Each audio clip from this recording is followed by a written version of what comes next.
നമസ്കാരം. My divine വർഷിപ്പിലേക്ക് എല്ലാവർക്കും സ്വാഗതം. ഇന്ന് കർക്കിടക വാവിനെ കുറിച്ചാണ് പറയുന്നത്. ഈ ഓഗസ്റ്റ് 12 ബുധനാഴ്ചയാണ് കർക്കിടക വാവ്. നമ്മൾ കേരളീയർക്ക് വളരെയധികം പ്രാധാന്യമുള്ള ഒരു ദിവസമാണ് കർക്കിടക വാവ് എന്ന് പറയുന്നത്.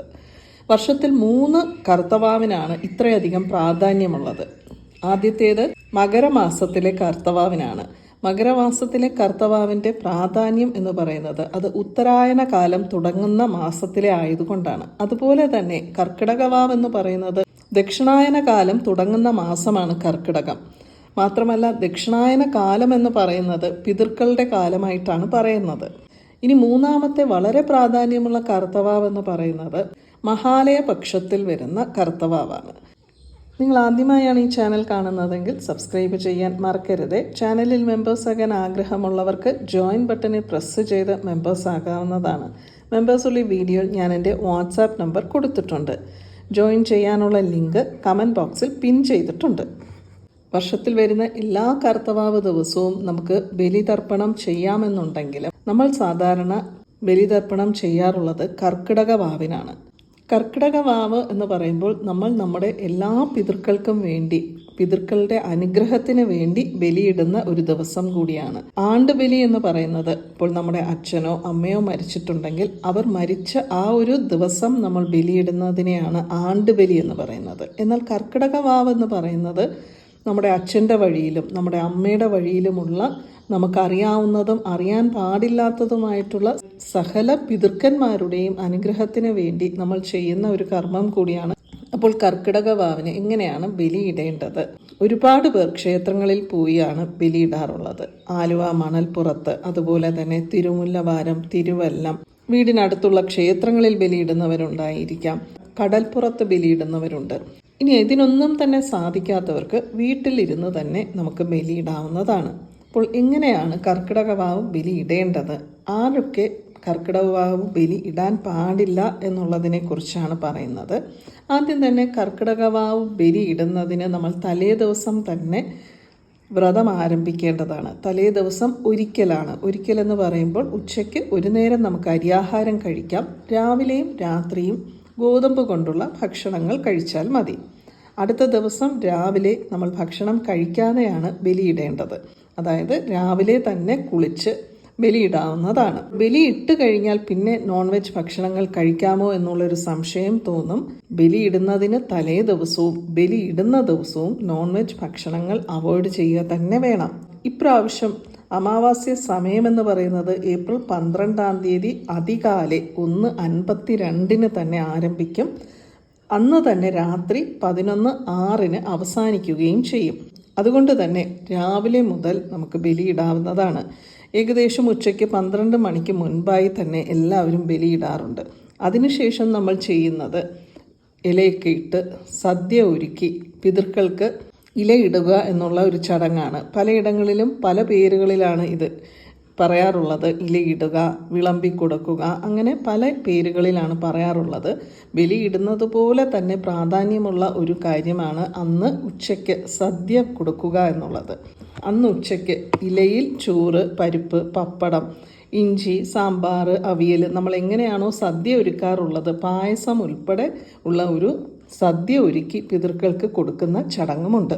അപ്പോൾ സദ്യ ഒരുക്കുമ്പോൾ ഒരു ചെറിയ ഇലയിൽ അതെടുത്ത് കാക്കയ്ക്കും കൊടുക്കാറുണ്ട്.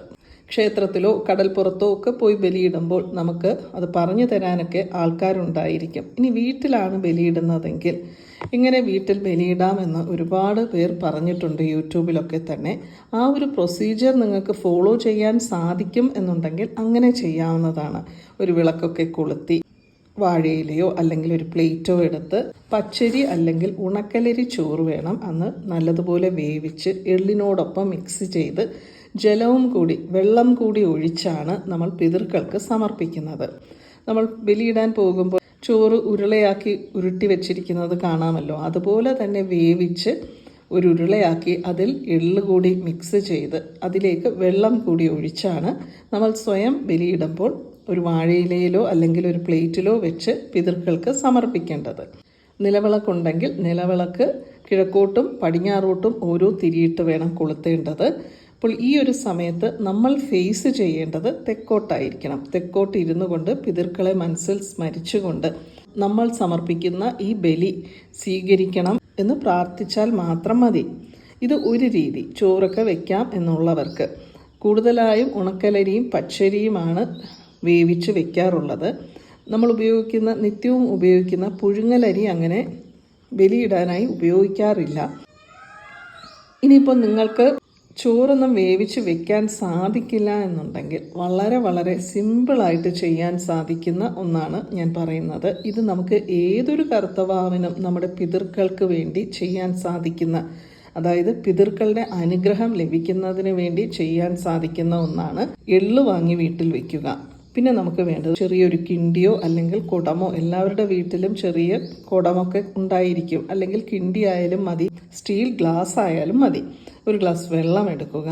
നമ്മുടെ കയ്യിലേക്ക് കുറച്ച് എള്ളെടുത്ത് വെക്കുക. വലത് കൈയിലേക്ക് കുറച്ച് എള്ളെടുത്ത് വെച്ച് അടുത്ത് വെള്ളവും വെക്കുക. എള്ളും വെള്ളവും സമർപ്പിക്കുന്നു പിതൃക്കൾക്ക് എന്നുള്ള സങ്കല്പത്തിലാണിത്. അപ്പോൾ ആദ്യം തന്നെ കയ്യിൽ എള്ള് വെച്ചതിന് ശേഷം നമ്മൾ പ്രാർത്ഥിക്കേണ്ടത്, പ്രത്യേകിച്ചും കർക്കിടക വാവിന് നമ്മൾ പ്രാർത്ഥിക്കേണ്ടത് നമ്മുടെ അച്ഛൻ്റെ വഴിയിലുള്ള നമുക്കറിയാവുന്നതും അറിയാൻ പാടില്ലാത്തതുമായിട്ടുള്ള പിതൃക്കളുടെ അനുഗ്രഹവും, അതുപോലെ അമ്മയുടെ വഴിക്കുള്ള നമുക്കറിയാൻ പാടില്ലാത്തതും അറിയാവുന്നതുമായിട്ടുള്ള പിതൃക്കളുടെ അനുഗ്രഹത്തിനു വേണ്ടി ഞാൻ ഈ എള്ളും വെള്ളവും സമർപ്പിക്കുന്നു എന്ന് വേണം നമ്മൾ മനസ്സിൽ പ്രാർത്ഥിക്കേണ്ടത്. ഒരു സംശയം തോന്നാം, നമ്മുടെ അച്ഛൻ്റെയും അമ്മയുടെയും വഴിയിലുള്ള പിതൃക്കൾക്ക് വേണ്ടി മാത്രമേ നമുക്ക് ഇത് സമർപ്പിക്കാൻ പാടുള്ളൂ എന്ന്. അങ്ങനെയല്ല, നമുക്ക് വളരെയധികം സ്നേഹമുള്ള, നമ്മളുമായി വളരെയധികം അടുത്തിടപഴകിയിട്ടുള്ള ആർക്ക് വേണ്ടിയും നമുക്ക് ഈ ഒരു ദിവസം ചെയ്യാവുന്നതാണ്. അപ്പോൾ ഇങ്ങനെ പ്രാർത്ഥിച്ചതിന് ശേഷം ആ ഗ്ലാസ്സിലെ വെള്ളമെടുത്ത് നമ്മുടെ കയ്യിലിരിക്കുന്ന എള്ളിലേക്ക് ഒഴിക്കുക. അടിയിലൊരു പാത്രം മാത്രം വെച്ചിരുന്നാൽ മതി. കാരണം അത് നമ്മൾ ചവിട്ടുന്നിടത്തൊന്നും ആ എള്ളിടാതെ നമുക്ക് ഏതെങ്കിലും ചെടിയുടെ ചുവട്ടിലോ എവിടെയെങ്കിലും കൊണ്ടുപോയി ആ എള്ള് കളയുന്നതിന് വേണ്ടിയാണ് അടിയിലൊരു പാത്രം വയ്ക്കുന്നത്. എന്നിട്ട് നമ്മുടെ തള്ളവിരലിനും ചൂണ്ടുവിരലിനും ഇടയിലൂടെ വേണം ആ വെള്ളം ഒഴിക്കേണ്ടത്. ഇങ്ങനെ 3 തവണ വെള്ളമൊഴിച്ച് നമ്മുടെ കയ്യിലുള്ള എള്ളെല്ലാം തന്നെ അടിയിലുള്ള പാത്രത്തിലേക്ക് കളക്ട് ചെയ്തിട്ട് നമുക്ക് ആ എള്ള് എവിടെയെങ്കിലും ആരും ചവിട്ടാത്തിടത്ത് കൊണ്ടുപോയി കളയാവുന്നതാണ്. ഇത് ഏറ്റവും സിമ്പിളായിട്ട് നമ്മുടെ എല്ലാ പിതൃക്കളുടെയും അനുഗ്രഹത്തിന് വേണ്ടി നമുക്ക് ചെയ്യാൻ സാധിക്കുന്ന ഒരു കാര്യമാണ്. ഇപ്പോൾ ചോറൊന്നും വെക്കാൻ സാധിക്കാത്തവർക്ക്, വിളക്ക് വെക്കാൻ സാധിക്കാത്തവർക്കൊക്കെ ഇത് ചെയ്യാവുന്നതാണ്. കുറച്ച് എള്ളും ഒരു ഗ്ലാസ് വെള്ളവും മാത്രം മതി, നമ്മുടെ പിതൃക്കളുടെ പൂർണ്ണമായ അനുഗ്രഹം നമുക്ക് ലഭിക്കും. അതുപോലെ തന്നെ ഈ ഒരു ദിവസം നമ്മൾ ചെയ്യേണ്ട മറ്റൊരു കാര്യം, രാവിലെ കുളിച്ചതിന് ശേഷം നമ്മുടെ വീടിൻ്റെ ഫ്രണ്ട് ഡോറിന് പുറത്തായിട്ട് ഒരു ഗ്ലാസ് വെള്ളം വയ്ക്കുക എന്നുള്ളതാണ്. ഈ ഒരു ദിവസം നമ്മുടെ പിതൃക്കൾ നമ്മുടെ വീട് തേടി വരും എന്നുള്ള ഒരു വിശ്വാസമുണ്ട്. അങ്ങനെ വരുമ്പോൾ അവർക്ക് കുടിക്കുന്നതിന് വേണ്ടിയുള്ള വെള്ളം നമ്മളവിടെ വെക്കുന്നു എന്നുള്ളതാണ്. അപ്പോൾ ഈ ഒരു കാര്യവും ചെയ്യാം. ഈ പറയുന്ന കാര്യങ്ങളൊക്കെ തന്നെ എല്ലാ കർത്തവാവിനും ചെയ്യാവുന്നതാണ്. കാരണം കർത്തവാവ് എന്ന് പറയുന്നത് പിതൃക്കളുടെ ദിവസമാണ്. പിതൃക്കൾക്ക് നമുക്ക് ബലിയിടുന്നതിന് വേണ്ടിയുള്ള ഒരു ദിവസം കൂടിയാണ് കർത്തവാവ്. അതുകൊണ്ട് തന്നെ എല്ലാ കർത്തവാവിനും ഈ കാര്യങ്ങളൊക്കെ തന്നെ നമുക്ക് ചെയ്യാവുന്നതാണ്. ഇനി ആരൊക്കെയാണ് ബലിയിടാൻ പാടില്ലാത്തതെന്ന് പറഞ്ഞാൽ, പീരിയഡ്സ് ആയിരിക്കുന്നവർ ഒരു കാരണവശാലും ബലിയിടാൻ പാടില്ല. അതുപോലെ തന്നെ പുലവാലായ്മ ഉള്ളവർ ബലിയിടാൻ പാടില്ല. അവർക്ക് പുല ഉണ്ടെങ്കിൽ ആ പുല കഴിയാതെ ബലിയിടാൻ പാടില്ല എന്നുള്ളതാണ്. മൂന്നാമതായി നോൺ വെജ് ഭക്ഷണങ്ങൾ കഴിച്ചിട്ടോ അല്ലെങ്കിൽ ലഹരി വസ്തുക്കൾ കഴിച്ചിട്ടോ ബലിയിടാൻ പാടില്ല. അതുപോലെ തന്നെ ഗർഭിണികളും ബലിയിടാൻ പാടില്ല എന്നാണ്. ഇപ്പോൾ 5 മാസം വരെയൊക്കെ ഉള്ളവർ ബലിയിടാറുണ്ട്. 5 മാസം കഴിഞ്ഞാൽ പൂർണ്ണമായും അവോയ്ഡ് ചെയ്യുന്നതാണ് ഏറ്റവും നല്ലത്. ഇന്ത്യക്ക് പുറത്തുള്ളവരാണ് എള്ളും ജലവും സമർപ്പിക്കുന്നതെങ്കിൽ അവർക്ക് ചിലപ്പോൾ ചെടിയുടെ ചുവട്ടിൽ കൊണ്ടുപോയി കളയാനൊന്നും സാധിച്ചു എന്ന് വരില്ല. അങ്ങനെയുള്ളപ്പോൾ നിങ്ങൾക്ക് ആ ഒരു എള്ള് അരിച്ച് അത് വേസ്റ്റ് ബോക്സിൽ ഒരു കവറിലിട്ട് കളയാവുന്നതാണ്. വെള്ളം സിങ്കിലൊഴിച്ച് കളഞ്ഞാൽ മതി. കാരണം ഇന്ത്യക്ക് പുറത്തുള്ള ഒരുപാട് പേർ പറയാറുണ്ട്, ചെടിയുടെ ചുവട്ടിൽ ഓരോ കാര്യങ്ങൾ കൊണ്ടിടാൻ പറയുമ്പോൾ അതൊക്കെ തന്നെ അവർക്ക് അവിടെ ചെയ്യാൻ വളരെ ബുദ്ധിമുട്ടാണ് എന്ന്. അങ്ങനെയുള്ളവർ ഇങ്ങനെ ചെയ്താൽ മതി. ഇപ്പോൾ നമ്മൾ ഇന്ത്യയിലാണ് താമസിക്കുന്നതെങ്കിൽ നമുക്ക് യാതൊരുവിധ ബുദ്ധിമുട്ടുമില്ല. ചെടികളൊക്കെ ഇഷ്ടംപോലെ ഉണ്ട്, അല്ലെങ്കിൽ വലിയ മരങ്ങൾ ഉണ്ടായിരിക്കും. ഇപ്പോൾ ഫ്ലാറ്റിലാണ് താമസിക്കുന്നതെങ്കിൽ പോലും താഴെ ഒരു ഗാർഡൻ ഉണ്ടായിരിക്കും. ആ ഗാർഡനിലുള്ള ഏതെങ്കിലും ചെടിയുടെ ചുവട്ടിൽ ചെയ്യാവുന്നതാണ്. അങ്ങനെ അവർ ചെയ്യാൻ അനുവദിക്കില്ല എന്നുണ്ടെങ്കിൽ ഇപ്പോൾ പറഞ്ഞതുപോലെ ചെയ്താൽ മതി. പീരിയഡ്സ് ടൈമിൽ ബലിയിടാൻ പാടില്ല എന്ന് ഞാൻ പറഞ്ഞു. എന്നാൽ നമുക്ക് പിതൃക്കൾക്ക് നമ്മൾ ഉച്ചയ്ക്ക് ഭക്ഷണം ഉണ്ടാക്കി വെക്കുന്നത് ശരീരശുദ്ധി വന്നു കഴിഞ്ഞാൽ ചെയ്യാവുന്നതാണ്. പ്രായഭേദമന്യേ എല്ലാവർക്കും തന്നെ ബലിയിടാവുന്നതാണ്. കൊച്ചുകുട്ടികൾക്ക് കുറച്ച് മുതിർന്നു കഴിഞ്ഞാൽ ബലിയിടാവുന്നതാണ്. ഒരു 5 വയസ്സിന് മുകളിലുള്ള, അതായത് ഇതെന്താണ് എന്ന് നമുക്ക് പറഞ്ഞു കൊടുക്കാൻ അറിവുണ്ടായി കഴിഞ്ഞാൽ ബലിയിടാം എന്നുള്ളതാണ്. കൊച്ചുകുട്ടികൾ എന്ന് പറയുമ്പോൾ അവർ അവരുടെ പിതൃക്കൾക്ക്, അതായത് അവരുടെ മാതാപിതാക്കളുടെ വഴിയിലുള്ള പിതൃക്കൾക്ക് വേണ്ടിയാണ് അവർ ബലിയിടുന്നത്.